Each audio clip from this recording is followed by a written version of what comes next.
తాజాగా Rashmika నటించబోతున్న lady oriented movie మైసా.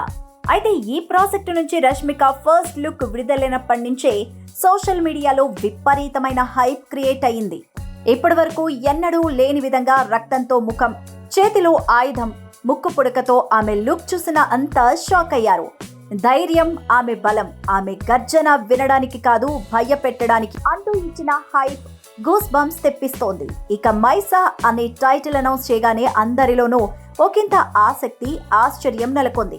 అసలు మైసా అంటే ఏంటి అని చర్చించుకోవడం మొదలు పెట్టారు. ఇక సోషల్ మీడియాలో దీని గురించి పెద్ద చర్చ సాగుతోంది. అయితే మైసా అనే పదం వివిధ భాషల మూలాల నుంచి తీసుకున్నారట. స్వీడిష్, అరబిక్, జపనీస్, జార్జియన్ భాషల్లో మైసా అనే పదానికి తల్లి అని అర్థమట.